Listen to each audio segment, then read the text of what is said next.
Dio Cotero la orden de sacar el tráiler de las instalaciones de ciencia forense y buscar otro sitio. Fue el ex titular quien consiguió la bodega en Tlaquepaque, en La Duraznera. Es él el responsable o el hilo se está cortando por lo más delgado. Así defendió Cotero luego de su destitución en una entrevista en Canal 44.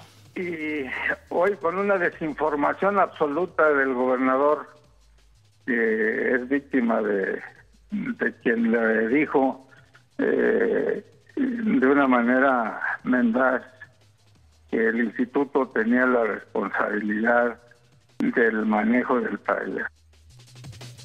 El reglamento del Instituto Jalisciense de Ciencias Forenses, en el artículo 22, párrafo 5, sí menciona que es responsabilidad del ente autónomo la custodia y entrega de los cadáveres.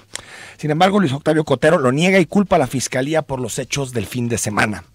El gobierno está obligado a hacer una investigación a fondo que pruebe la responsabilidad de Cotero. Y no solo eso, sino que también responder si hubo alguien de la Fiscalía General del Estado involucrado en el trato inhumano dado a las 100 víctimas, no 157 como se dijo en algún momento, que eran transportadas en el tráiler.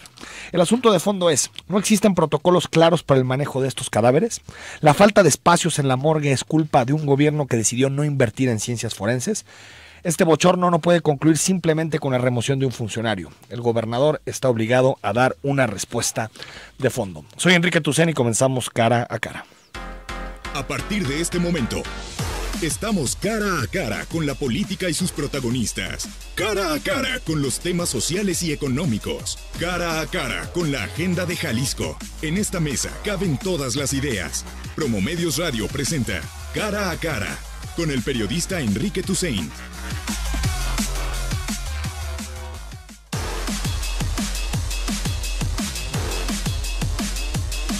9:06 a.m. Hace unos instantes tuvimos posibilidad de intercambiar algunas palabras con Luis Octavio Cotero Bernal, quien hasta ayer fue el titular del Instituto Jalisciense de Ciencias Forenses, y esto nos dijo sobre su destitución.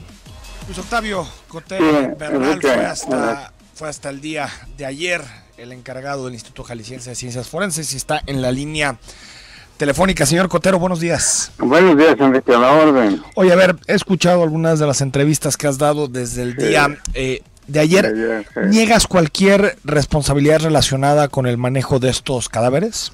Con el manejo, más bien con el traslado. Sí, con la decisión, digamos. Sí, los cuerpos ahí se mantienen en el instituto. Sí. Porque la Fiscalía no tiene refrigeradores, Sí. no está equipada para ello. Entonces ahí nosotros, después de que le practicamos la autopsia, Sí. le tomamos las huellas digitales, le tomamos la fotografía, le tomamos el ADN, etcétera, que logramos tener los mayores datos de identificación. Sí. Pues se van al refrigerador.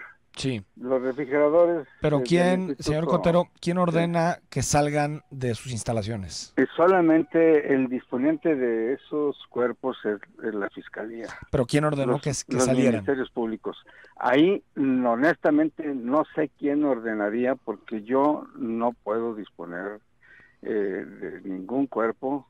Cuando los entregamos es porque nos llegó una orden de la Fiscalía, Sí. de hacer entrega del cuerpo. Así que Sí. ahí la saturación de cuerpos propició la necesidad de que se sacara ese tráiler que ya se había llenado de cuerpos, y se dio la necesidad de contratar otro. Señor Cotero. De contratar otro, y por eso se pensó en la necesidad de desocupar ese espacio para que ingresara ¿Eso dices que lo pensó Fiscalía o tú le pediste a Fiscalía que desocuparan ese espacio? Por la necesidad, yo le pedí a la Fiscalía, sí, claro, que pues nos permitiera para ingresar el nuevo tráiler, y ellos decidieron a dónde, con quién. Ellos contrataron desde un principio, hace más de 2 años, Sí. siendo fiscal central Rafael Castellanos. Él contrató ese tráiler. Él contrató el tráiler, tú pediste que se fueran de las instalaciones.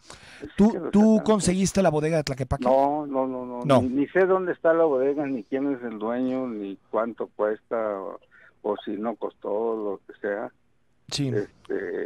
Es decir, no conseguiste la bodega de Tlaquepaque, lo único que hiciste fue pedir que se retiraran de las instalaciones. Bueno, sí, que los retiraran para poder ingresar el nuevo tráiler, para almacenar o guardar ahí los cuerpos que ya existen en abundancia ahí en el instituto.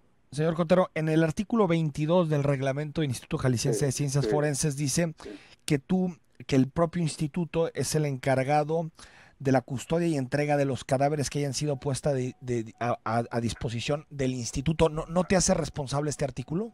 Para nada, o sea, con nosotros va la gente y desde luego que nos dan la orden cuando los tenemos ahí. Se han entregado otros cuerpos que ya se inhumaron y bueno, pues la orden se la mandan al panteón del lugar donde fueron depositados. Nosotros no tenemos más que resguardarlos mientras estén ahí en las condiciones más adecuadas, ¿no? Pero entonces lo que dice el artículo 22, fracción 5, no es cierto. No, sí es cierto. O sea, ahí están para que nosotros los conservemos y entregárselos a quien la fiscalía nos ordene, ¿no? Has dicho en alguna otra entrevista, en particular en Radio Metrópoli con Griselda, decías que esto es una venganza política. Sí, mira, porque esa justificación que quiere dar el gobernador me da pena, porque con el más elemental conocimiento del derecho, no obstante que él presume el grado de maestro en derecho, él debe saber que yo no puedo disponer de los cuerpos, que hemos sido, mientras yo estuve, generosos en apoyar y estar tratando de desahogar esa problemática y hasta que no trascendieran a los medios, que esto tiene más de 2 años y a 2 años todavía no se construye el cementerio para depositarlos y no estar con esta situación, dado que son más de 400 cuerpos los que están pendientes de reconocer, de reclamarse. Y por lo que dices, quien quiso ajustar cuentas con este hecho y con tu destitución es el secretario general de gobierno. Yo creo que los dos, ¿no? Porque a ninguno les agradó que yo hubiera negado el que en los tinacos que llevaron al instituto para analizar si ahí había restos de los jóvenes cineastas, y como no se encontró nada, bueno, decimos la verdad y eso parece que les agradó y esa es la gran ofensa, ¿no? Luis Octavio Cotero, gracias por estos minutos. Gracias, Enrique, hasta luego. Buen día. Ahí está Luis Octavio Cotero Bernal. Bueno, ahí están las palabras que nos dijo hace unos minutos Luis Octavio. Dice que es venganza política de parte del secretario general de gobierno y del gobernador, su destitución, que él no tiene ninguna responsabilidad con el traslado de esos cadáveres y que las leyes de víctimas que se aprobaron mandatan a la fiscalía para que tome decisiones sobre este tema. El próximo 3 de octubre en la Universidad de Guadalajara, en el CUCS, se llevará a cabo el 4º Congreso Internacional de Seguridad Ciudadana y Desarrollo Urbano, en donde se discutirán temas como políticas de prevención, crimen organizado y fenómenos del delito y la violencia. Hoy me da mucho gusto que nos acompañe Marcos Pablo Moloesnik, académico de la Universidad de Guadalajara. Marcos Pablo, ¿cómo estás? Muy bien, Enrique, buenos días, muchas gracias. Oye, ahorita nos invitas al Congreso, pero antes me gustaría escuchar tu opinión. Tú eres especialista en seguridad pública, has dado clases en los posgrados relacionados con ciencias forenses en la Universidad de Guadalajara. ¿Qué pasa con este tema? ¿Por qué hay tanta confusión sobre a quién le toca, a quién tiene la responsabilidad sobre los cadáveres?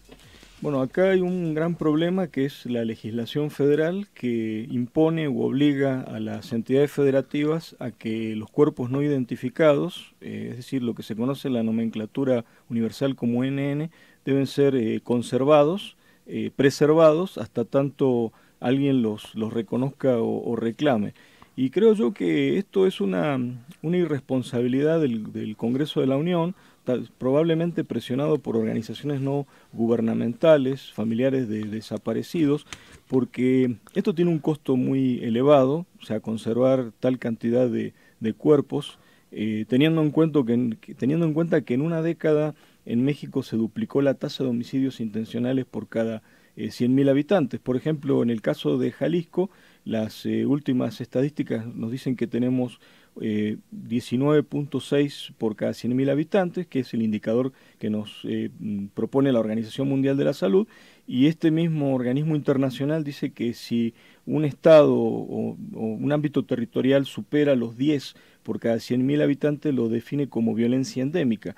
Entonces, el tema es que recuerdo yo cuando impartíamos clase en la maestría en ciencias forenses, existía un protocolo, el doctor Mario Rivas Sousa estaba a cargo del servicio médico forense, y lo que se hacía era que si al cabo de un mes, como lo establecía en esa época la legislación vigente en Jalisco, nadie reclamaba o reconocía ese cadáver, se lo fotografiaba, se le tomaba huellas, si existían recursos se le hacía la prueba del ADN, y se lo incineraba, porque también acá hay un problema serio de salud pública que puede afectar a la población.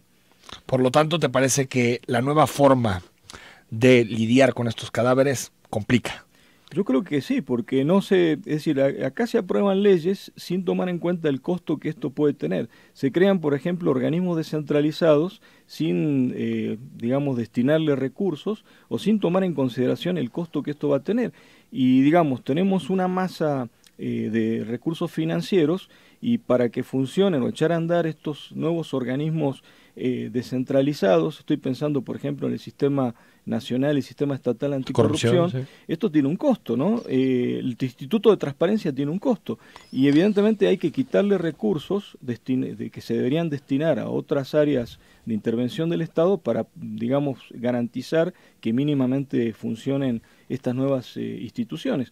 Pensemos entonces el costo que tendría conservar, como corresponde, como lo establece por mandato de ley, los cadáveres o los cuerpos de personas no identificadas. Marcos Pablo, el Congreso, ¿quién viene? ¿Qué se va a discutir? Bien, el Congreso va a tener 3 días de duración, o 2 días y medio, va a ser los días 3, 4 y digamos toda la mañana el día 5 de octubre próximo. La entrada es libre y gratuita, los trabajos se van a desarrollar en el CUSH, en el Centro Universitario de Ciencias Sociales y Humanidades de La Normal, es decir, frente al Parque Alcalde o frente a la Glorieta de La Normal, en uno de los auditorios que ahí tenemos, y va a haber, va a haber gente de primer nivel. Por ejemplo, la conferencia magistral inaugural va a estar a cargo de Clara Hussidman, que es muy reconocida porque ha sido como la punta de lanza en el tema de prevención. Ella ha trabajado varios años en Ciudad Juárez, ella encabeza una organización que se llama INCIDE, una asociación civil, y va a hablar un poco sobre el panorama general de las políticas de prevención en México, es decir, como un balance o evaluación. Evidentemente el eje articulador de este congreso es la prevención, vendrán expertos, tenemos el apoyo de USAID, que es la Agencia de Cooperación de Estados Unidos, donde se va a hablar, por ejemplo, de cómo evaluar los programas y proyectos del impacto de la prevención. Se va a hablar sobre las buenas prácticas, por ejemplo, que han dado resultados, experiencias comparadas en otras entidades federativas, particularmente a nivel municipal, pero también va a haber un panel sobre la violencia, porque este es el tema que más nos desgarra actualmente, como decíamos hace un momento, los homicidios dolosos y todo lo que esto trae aparejado, la invisibilidad de las víctimas, por ejemplo, los familiares de aquellas personas que son asesinadas, hijos que quedan huérfanos, por ejemplo, las viudas. También va a haber algo que me parece que es muy importante, va a haber un panel sobre inteligencia con expertos en la materia, va a haber un panel también sobre crimen organizado, a quien se le atribuye por lo menos el 70% de los llamados delitos de alto impacto en México, todo con expertos. Este congreso es internacional, y también va a haber talleres, es decir, los días 4 y 5 de octubre, por la mañana se van a llevar a cabo conferencias magistrales, paneles, y por la tarde va a haber talleres. Va a haber, por ejemplo, un taller sobre inteligencia que lo va a impartir la directora de Fuentes Abiertas del Organismo de Inteligencia de Colombia, que es un país que tiene una aquilatada experiencia en la materia, y va a haber también un taller sobre sobre ciberseguridad, que en la era de la información también consideramos que es clave. Va a venir también un coronel retirado del Ejército Nacional de Colombia, que es un experto y reconocido internacionalmente en temas de ciberseguridad. Y bueno, y yo quisiera aprovechar para decir que esto es una iniciativa del sistema de universidad virtual. de su rectora, la doctora María Esther Avelar, aunque hay muchas instituciones convocantes a este congreso. Y bueno, para el que quiera información o inscribirse, hay que llamar por teléfono al 31 34 22 22 en las extensiones 18 832 y 18 947, o incluso pueden ingresar a un sitio interesados@redudgsinlae.udgsinlae.mx, o entrar a la UDG virtual, a redes sociales, que ahí hay Twitter, Facebook, etcétera. Cualquiera se puede inscribir y puede participar. Es gratuito, ¿no? Es totalmente gratuito, es un poco la respuesta también, el compromiso social de la Universidad de Guadalajara frente a una realidad lamentablemente signada por la violencia y el accionar de la delincuencia.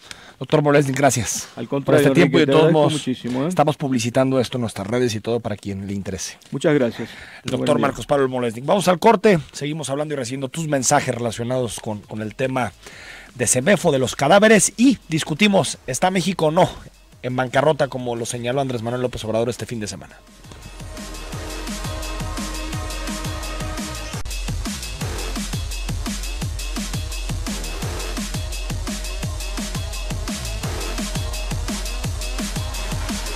De la mañana con 23 minutos, seguimos platicando de más temas locales y nacionales, y una voz más para el asunto de los cadáveres antes de entrar a nuestra mesa, que es sobre si México está en bancarrota. La Comisión Estatal de Víctimas también quiere dar su postura en torno a este tema, y está Juan Carlos Benítez en la línea telefónica. Juan Carlos, muy buenos días.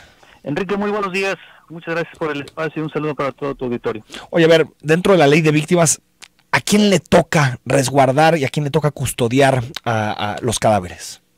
Mira, Enrique, dentro de la ley general de víctimas no se establece a quién le corresponde el resguardo de los cuerpos. Sí. Dentro de la ley general de víctimas se establecen una serie de derechos para las personas que tienen la calidad de víctima. Entre ellos, uno de los principales está el de ser tratadas con humanidad y respeto y dignidad de sus derechos humanos. Sí. De ahí que estas acciones que se han llevado a cabo por las autoridades que están involucradas en este hecho es un hecho lamentable, es un hecho reprochable, porque a todas luces están violentando los derechos de las víctimas. Pero la Comisión Estatal, ¿a quién culpa? ¿La Fiscalía o el Instituto Jalisciense de Ciencias Forenses? Eso es una decisión que se va a tomar, o una situación que está investigando con la orden que dio ya el gobernador. Hay una investigación abierta donde se determinará quiénes son las autoridades responsables, quien deban ser sancionadas por estos hechos.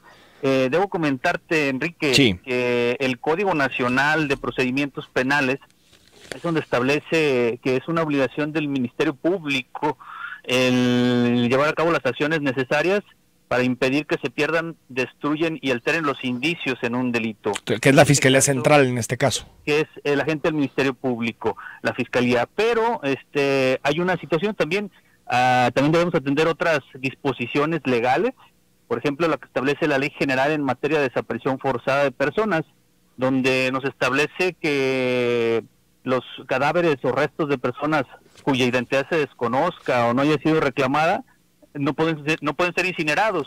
Sí. En este caso, las procuradurías y las autoridades que tengan a su cargo los servicios forenses deben tener el registro del lugar donde deben ser colocados los cadáveres. Sí. De ahí que esta Comisión de Atención a Víctimas, pues sí reprocha el hecho de que el tráiler o el contenedor frigorífico donde se encuentran estos cuerpos, pues haya salido del instituto sin haber observado el lugar de destino, ¿no? Un lugar que debe ser digno, atendiendo lo que establecen los tratados internacionales y la propia legislación en México. ¿Cuántos cuerpos son? Porque, sin embargo, en su momento publicó que 157, dice Cotero que son 100. ¿Cuántos cuerpos son los que están ahí? Lo que nosotros tenemos conocimiento en la Comisión de Víctimas son lo que se ha estado dando a conocer en los medios, son 157 cuerpos. Estamos ya trabajando para poder tener el número exacto de personas que están dentro de estos contenedores, ¿no? ¿Hay una carpeta de investigación, Juan Carlos Benítez, abierta por cada uno de estos cuerpos? Desde luego que la Fiscalía debe tener una carpeta de investigación por cada uno de los cuerpos. En cada uno debe la Fiscalía tener una investigación por el delito que se cometen. Este problema, Juan Carlos, va a seguir ocurriendo porque tiene el Instituto Jalisciense un número determinado de cuerpos que puede recibir, que creo que es menos de 100 al mismo tiempo, y dicen que hay entre 700 y 800 cuerpos que son difíciles de acomodar. ¿Ustedes qué recomiendan? ¿Qué se debe de hacer?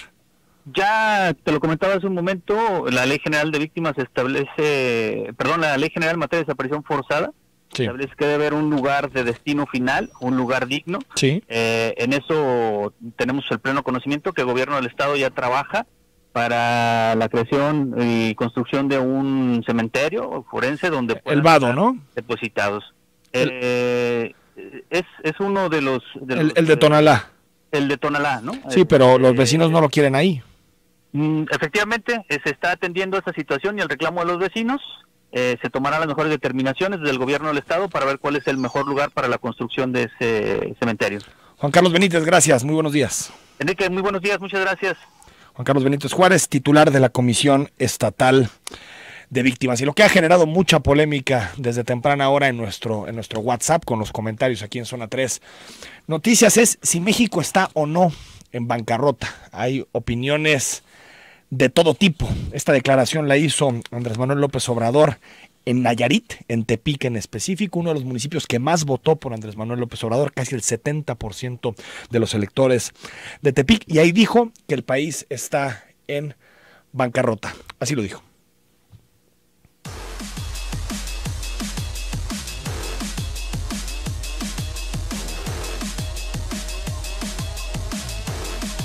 Ahorita escuchamos a Andrés Manuel. Saludamos a dos economistas que nos acompañan. Sergio Negrete, hace tiempo que no te teníamos en esta mesa. Sí, un gusto estar de regreso. Muchas gracias por acompañarnos y por estar con nosotros esta mañana. Israel Macías de la UP, ¿cómo estás? ¿Qué tal? Buenos días, Enrique. Bueno, Sergio Negrete ya lo conoce usted, es académico del ITESO. Israel, ¿México está en bancarrota? Pues que yo sepa, no. Desde que me levanté en la mañana está bien todavía. Bueno, no sé si bien, pero digo, en bancarrota. No a ese nivel, ¿verdad? No, bueno, sí, hay muchos problemas, pero no, bancarrota es un término muy fuerte, ¿verdad? ¿Bancarrota qué significa en términos económicos? Pues financieramente podríamos decir, cuando un país tiene un proceso, si es posible hablar de bancarrota, pues es que no puede cumplir con sus obligaciones financieras, ¿no? Con el mundo, ¿no? Pensemos más bien un escenario como el que está viviendo Argentina, por ejemplo, ahorita, ¿no? Que tiene un problema fuerte de pagos y una restricción y anda pidiendo préstamos de emergencia, ¿no? Un poco lo que vivió México, pero pues por allá de finales del 94, ¿no? 95. Todo ese proceso podríamos llamarle... de bancarrota. Más o menos, ¿no? La Real Academia Española tiene 3 significados. 1, quiebre de una empresa. 2, ruina económica. 3, hundimiento o descrédito de un sistema o una doctrina. Sergio. No, mira, el que mejor creo que queda es ruina económica, y mira que los economistas muchas veces nos peleamos, pero no, ahora sí Israel y yo estamos totalmente de acuerdo. Y yo coincido con él, es una crisis de pagos. Es lo que vivimos en 82, es lo que vivimos en 94. O sea, sí conocemos esa situación, la conocemos muy bien. La conoce perfectamente bien López Obrador. Ahora, yo supongo que le han estado expresando sus asesores, y tiene varios de muy buen calibre, que no alcanza para todo, lo que a ningún gobernante le gusta escuchar, y supongo que su manera de verbalizar Ir matizando esta cuestión fue expresarlo de esta manera. Es la única explicación que yo puedo encontrar, porque aparte choca con sus expresiones de días anteriores de que recibía un país más sólido y todo esto que dijo antes. Entonces, yo supongo que fue una frustración entendible, supongo yo. Sí, porque es en el contexto de la elaboración del paquete económico 2019. Sí, ¿no? Que se da cuenta de los números y dice, uy. Sí, y los números pues nunca van a cuadrar, en el sentido de que nunca vas a lograr todo lo que quieres, y me imagino yo que fue su manera de expresar esa frustración de no puedo lograr todo lo que yo quisiera, y que así lo expresó, no vamos a lograr todo lo que la gente quisiera. Pues no, por cierto, nunca se puede. El asunto es qué tanto puedes hacer, sí. Tal vez es el debate. La deuda, Israel, interna hasta julio de 2018, 6.485.000 millones de pesos. Eran 3.769.000 millones en diciembre de 2012, es decir, se ha incrementado poco más de 2.600.000.000.000 en este periodo. La externa me pareció baja, 191.000.000.000 de pesos de deuda externa del país hasta este momento. El porcentaje del PIB en deuda, 45%, un incremento de 14 puntos con relación al inicio del sexenio. Y tal vez la cifra que un poquito más llama la atención, ¿cuánto tenemos que pagar cada año por esa deuda? 473.000.000.000 de pesos en 2018. ¿Esto limita la capacidad de Israel del gobierno de invertir? ¿Es una cifra preocupante en materia de deuda? Fíjate que pues yo diría que quizá lo más importante, digamos, para ver una tendencia o el grado de qué tanto está apretando, se hace en términos relativos con respecto al PIB, ¿no? Que es este número del 40 y tantos %. Y creo yo que por ahí ya la historia está muy dicha, como en finales del 2016 se prendieron las alarmas, ¿no? De que la tendencia, sobre todo esta idea de que va a seguir creciendo, llegó casi un máximo. Al 51, según yo, ¿no? Y todas las calificadoras prendieron las alarmas, ¿no? Y dijeron, si bien es cierto en el valor puede ser controlado, pero el problema es la tendencia, ¿no? Esto se prevé que hay que cambiarlo. De ahí el gasolinazo del 2017, de ahí una serie de recortes, o sea, una serie de medidas que el gobierno... Ajustes en el gasto, sobre todo, ¿no? Pues sí, que viene, digamos, para generar una tendencia ahora hacia la baja. Y es lo que hemos venido viendo, un ajuste, una restricción impopular completamente, el tema de la gasolina. Yo creo que eso hasta tuvo algún efecto fuerte en las elecciones. Está clarísimo. Sí. Y lo que vemos y lo que se reconoce es que por lo menos la tendencia es hacia abajo. Entonces, claro que limita. Veamos, si nosotros vemos así el presupuesto muy, muy en general, prácticamente solamente hay 2 rubros que en términos reales está creciendo este año con respecto a 2017. Uno de ellos es pensiones y jubilaciones, que eso, bueno, se tiene que pagar, y el otro es intereses de la deuda. Entonces, más o menos eso nos habla, pues, de las restricciones que le pone al presupuesto, no solamente este año, sino de los que vienen, ¿verdad? Claro. Sergio. Destacar que mucha de la deuda, esto le va a sonar muy extraño a la gente, es que un gobierno, y aquí por eso no cabe lo de bancarrota, no entra, porque un gobierno es muy distinto a una empresa o a una persona.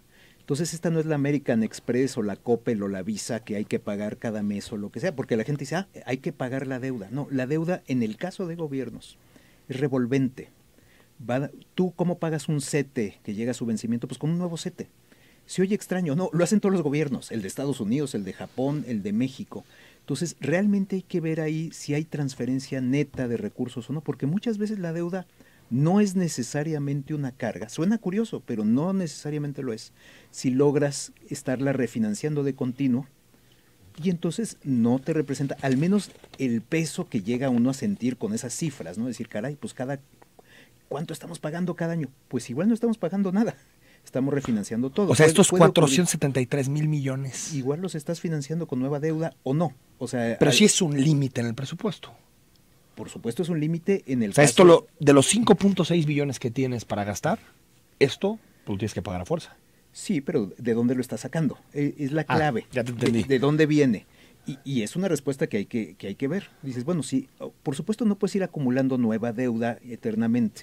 Pero aquí hay algo muy interesante. Si tu economía está creciendo y tu deuda está creciendo, y tu deuda está creciendo menos que tu economía, entonces tu deuda PIB está cayendo.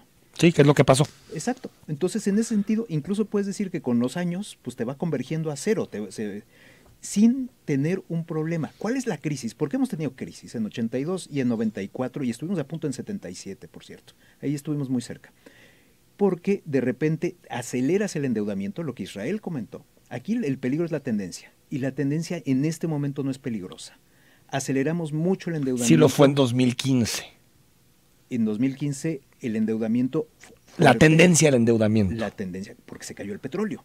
Ya. Y las calificadoras lo entendieron. Dijeron, ok, esto es algo temporal por una caída fuerte de un ingreso que ya se compensó.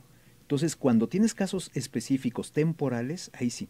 Cuando tienes un caso tipo 94, que convertiste toda la deuda interna en externa vía tesobonos, que mucha gente no se acordará de esto, pero que fue masiva esa conversión después del asesinato de Colosio, entonces sí acumulas de corto plazo unos pasivos brutales que a la hora que te estalla una crisis de confianza, bueno, nos hundió. Es decir, no estamos en ese momento, no, ni de cerca. No, lejísimos de ello.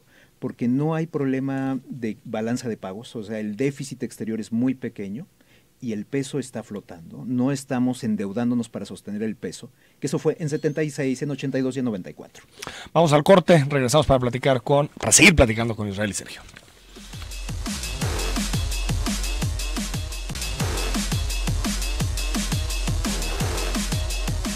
9 de la mañana con 41 minutos. Gracias por seguir con nosotros. Te recuerdo que el WhatsApp es 33 18 80 76 41. Si quieres opinar de alguno de los temas del día, estamos hablando sobre si México está o no en bancarrota. Tanto Israel como Sergio, economistas, coinciden en que no estamos en bancarrota. Y uno piensa, Sergio, Israel, 53 millones de pobres en este país. Una de las tasas de desigualdad más grandes de América Latina. Problemas a la hora de ejercer el gasto público.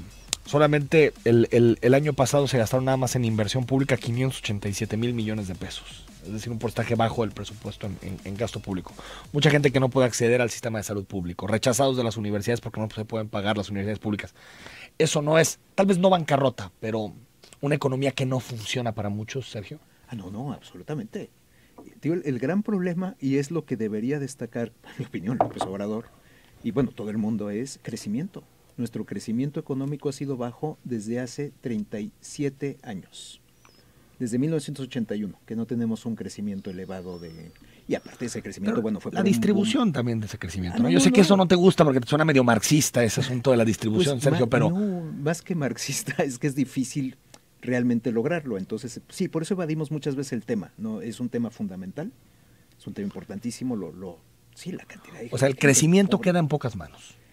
Sí, pero aparte es el poco crecimiento. Sí, poco crecimiento, y ese crecimiento que es poco queda en pocas manos. Queda concentrado, efectivamente. Entonces ahí ya con eso tienes el reto más grande que tú puedas imaginarte a nivel gubernamental, es fomentar el crecimiento y fomentar una mejor distribución de la riqueza, efectivamente, sin necesidad de bancarrotas. Bancarrotas, Israel. Sí, no, efectivamente coincido con el tema del crecimiento. De hecho, no solamente son ya varias décadas con un promedio en general malo, sino que se está cada vez más, digamos, abriendo brechas dentro de nuestro propio país. Lo que tú decías, tenemos estados que crecen a tasas altas, importantes. Claro, el Bajío, incluso Jalisco. Exacto, sí. Uno ve Jalisco, Guanajuato, Aguascalientes. El norte, ¿no? Y se nota que pasan cosas ahí económicas, ¿no? Incluso el mercado inmobiliario tiene una dinámica distinta. Pero uno va al sureste y pues encuentra estados que tienen tasas negativas durante un tiempo importante, ¿no? Un desastre, asociado a cosas particulares, pero pues eso nos habla de esto, ¿no? De esta pues segmentación y falta de un plan nacional que nos incluya a todos de manera, digamos, un poco más justa, ¿no? Lo que tú comentas. Porque siempre tenemos la impresión, Sergio, que estamos en crisis. Mucha gente me dice en la calle, me dice, es que desde que estamos en crisis, es pues sí, uno nace casi con la crisis bajo el brazo, ¿no? De ahí viene del bajo crecimiento, de que no tienes una sensación, lo que llaman en inglés el feel good factor, ¿no? El sentirte bien, el sentir que hay potencial prosperidad, que puedes encontrar un buen trabajo, que se están peleando por ti, que te están subiendo el sueldo.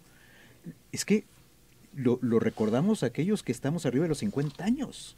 O sea, porque yo sí recuerdo esa sensación a fines de los 70s, con el boom petrolero. Digo, fue un boom muy insano, que acabó en desastre, pero era una sensación que yo no he vuelto a tener. Somos ricos de la noche a la mañana. Ricos, pero aparte de eso era va bien, este país va bien, este país es pujante.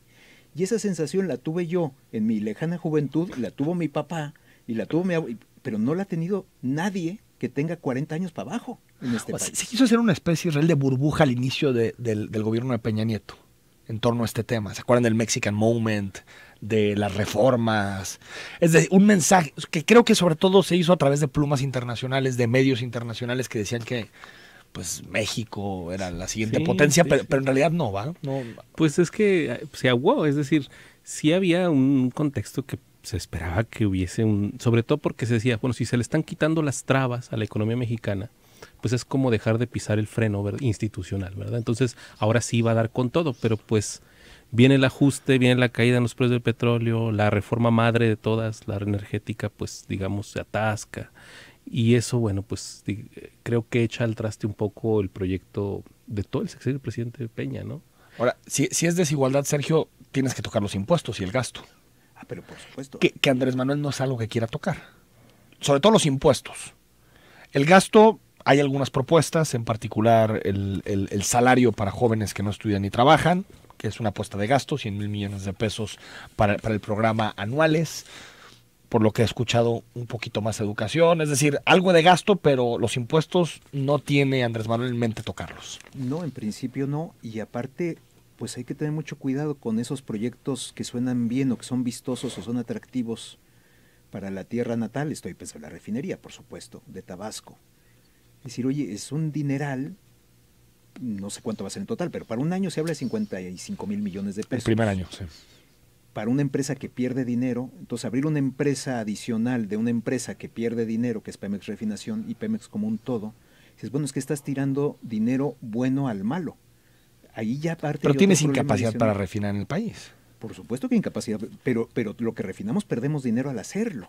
Entonces ahí ya tienes un problema gravísimo. No se trata de refinar, por decir somos autosuficientes en gasolina, si al mismo tiempo estás perdiendo dinero por cada litro que refinas. ¿Pero no pierdes dinero también si el tipo de cambio se altera y estás importando gasolina? No, porque ese tú lo vendes. Tú importas. A lo que sea, lo que cueste. Ponle que más caro, por supuesto. Y lo tienes que vender más Entonces, caro. ¿quién pierde es el consumidor? Por supuesto. Que tiene gasolina más cara. Porque es precio internacional. Y si no pierde el consumidor, pierde el gobierno. Porque entonces, si la vendes más barata, la vendes con subsidio. O sea, ahí tienes que definir quién pierde. Sí, si la gasolina es cara, alguien la tiene que pagar. Si no la paga el consumidor, la pagará el consumidor vía el gobierno. A menos de que Israel, que el gobierno le quite impuestos a la gasolina. Sí. Que ahí termina perdiendo el gobierno. Pierde el gobierno, sí, Pero exacto. alguien tiene que pagar la factura. Pues sí, siempre la historia es así. Quizá un poco la propuesta fiscal de Andrés Manuel que se ha discutido un poco respecto a los costos. Es decir, el tema de la franja de bajar el ISR Es cierto, y el IVA, sí habló. Sí. el 30 kilómetros, suena interesante. Me preocupan las distorsiones que va a provocar y sobre todo, bueno, el costo fiscal. Pero ya estaba así, ¿no? Hasta hace unos años. Y no generaba tantas distorsiones, ¿no? En términos de IVA sí, no sé si ISR era igual, creo que no. ¿Solamente IVA? Era un tema de IVA, ¿no? Que yo recuerdo era solo un tema de IVA, no estoy 100% seguro, y había distorsiones, había aduanas internas. Claro, por supuesto. Que se quitaron precisamente. Pero es para ser competitivos con Estados Unidos. Pues serás competitivo, pero vas a perder ingreso de una manera importantísima. Vete a saber cuánta empresa mude la razón fiscal a esos 30 kilómetros por ahorrarse. O sea, empresas que se pueden ir de Jalisco o Guanajuato a la frontera porque van a pagar menos ISR. No sé, porque también la distorsión existe, pues sí. No sabemos, pero a mí me preocupa aparte, yo leyendo a Gerardo Esquivel, que es un gran economista. Va a ser subsecretario, ¿no? Va a ser subsecretario, diciendo que estimaban la pérdida de ingreso en 40,000 millones. Y leyendo al ex del SAT, Aristóteles Núñez, que es una gente también muy respetable, que él lo estimaba en 120,000 millones. Entonces, no sé quién tenga razón. 3-1. Sí, pero la clave ahí es hacer números con la mayor seriedad posible y una vez más, si vas a perder ese dinero, ¿de dónde lo vas ahora a sacrificar? ¿Qué es lo que vas a dejar de gastar? Claro. Y porque se pague menos ISR en la frontera, pues tal vez tienes que recortar en salud, en educación, en programas sociales. En algún lugar. Es que fíjate qué interesante, porque recortar el ISR, sobre todo en la parte norte, es la parte, podríamos decir, más formalizada. Es decir, no sería lo mismo que recortar en el sur. En el sur. Si yo recorto en la frontera sur, pues prácticamente igual y no haber ni impacto. Por la tasa de informalidad tan alta, ¿no? Exacto, pero en el norte es donde están las tasas de formalización más altas. Es decir, el impacto, a mí me gustaría ver ese tipo de discusión, pues, cuál es el costo, cómo está calculado y sobre todo lo que tú comentas. Y entonces, ¿a dónde vamos a recortar? Claro. No, la mañana con 50 minutos volvemos y leemos tus comentarios.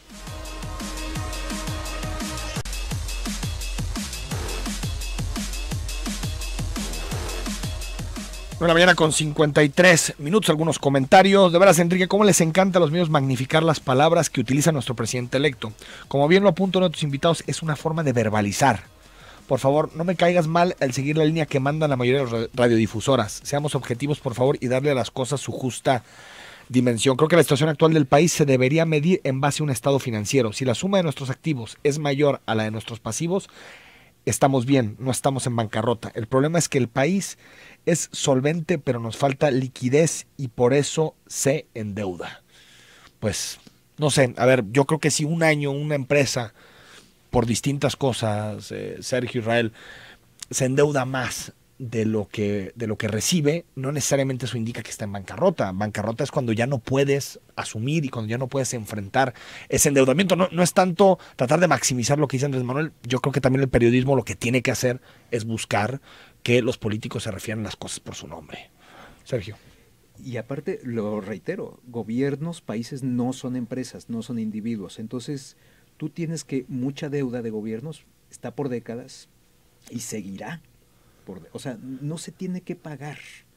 Puede, de veras, mantenerse. Suena muy raro. Yo entiendo que la gente... Yo también tengo que pagar mi tarjeta de crédito cada mes. No, por ejemplo, pero la hipoteca que tienes ¿sí? del banco para comprar una casa, no tienes que pagarla necesariamente el primer mes. No. Tienes que pagarla un periodo de 15, 20 años. Ahora imagínate que hay otros bancos que te van dando nueva hipoteca cada vez y simplemente... Y ya pasa mucho que te dicen, si está el banco, transfiere tu deuda para ¿sí? acá a una tasa menor. Sí. Que es básicamente lo que hace el gobierno con lo que tú nos platicabas, ¿no? Efectivamente. 7700, buen día, señor Enrique, un saludo para usted y su equipo de trabajo. Es lamentable la situación por la que pasa en estos momentos el Instituto Jalisciense de Ciencias Forenses y más el impacto ante la sociedad. No hay mucho que buscar, el mismo personal del instituto tiene la solución, que no la quieren poner a funcionar es otra cosa. Muchas gracias, tu servidor T. Herald González, gracias por tu comentario. Sí, es una institución que creo que es muy rescatable en la sociedad jalisciense y ojalá pueda salir de esta crisis. Luis Manso, la economía mexicana está en picada por pésimas administraciones de rateros.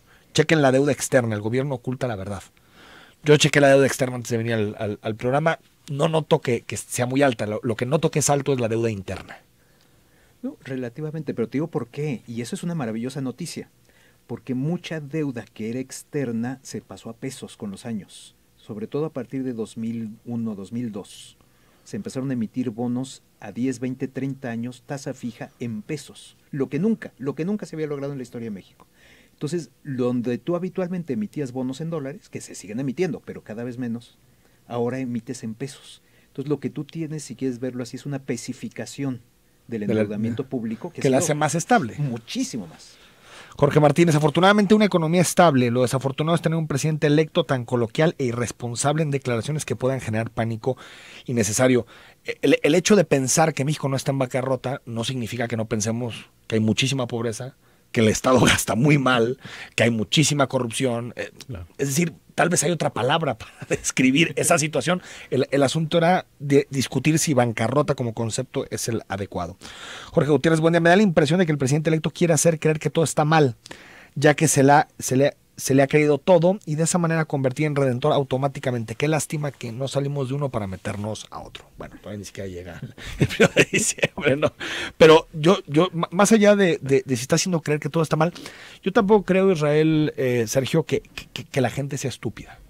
Yo he visto las encuestas, la ciudadanía sabe que los cambios estructurales duran tiempo.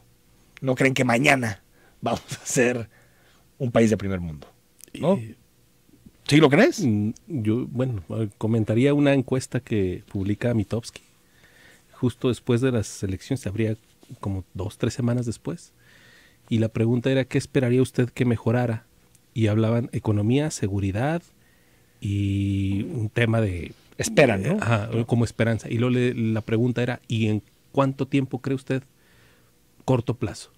El 65%, 2/3 partes. Pero corto plazo para un país como México, y la pregunta con su es, pasado azteca, son unos 15, 20 años. Esa es la pregunta interesante. ¿Qué considera usted el corto plazo? Entre 3 meses y 1 año.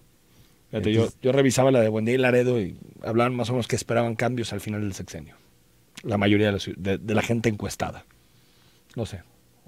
Ojalá y los cambios sean para bien. Ciertamente 6 años es poco, pero al mismo tiempo permite hacer muchas cosas.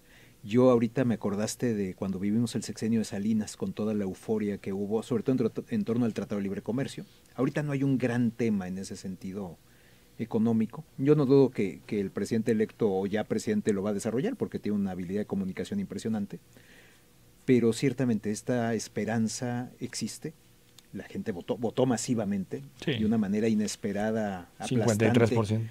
Muy inesperada por ti, Sergio, porque las encuestas todas las decían. Pepe Gómez dice, pregunta para los invitados de Enrique Tucen, ¿cómo se verán afectados aquellos que tienen un crédito hipotecario o que acaban de adquirir un auto a crédito? ¿Por qué decisión? No sé si... Digo, se habla de que se van a subir las Sí. Yo creo que Las se van a subir tasas. las tasas, pero Israel sin duda. Si la persona tiene su crédito contratado en tasa fija, no tendría por qué preocuparse, ¿no? Por el lado del costo del crédito, a menos el efecto le podría llegar por algún tema de, digamos, garantizar su ingreso, su trabajo. Sí, otros asuntos. Pero no decisión del el gobierno. tema del crédito, si es tasa fija, tendría que estar tranquilo, ¿no? Germán nos dice, hola Henry, dicen los economistas que como no hay crisis de pago, no hay moratoria, pero México solo paga los intereses de la deuda externa a costa de inversión pública. Estamos hasta el full de la deuda pública. Bueno, hay comentarios de todo. Sergio, gracias. Israel, gracias. Muchas gracias. Al contrario, gracias, Enrique. Nos vamos, mañana están con nosotros Augusto Chacón y Jorge Rocha para analizar la actualidad y hablamos sobre el aumento en el costo de las casetas. Hasta mañana a las 9.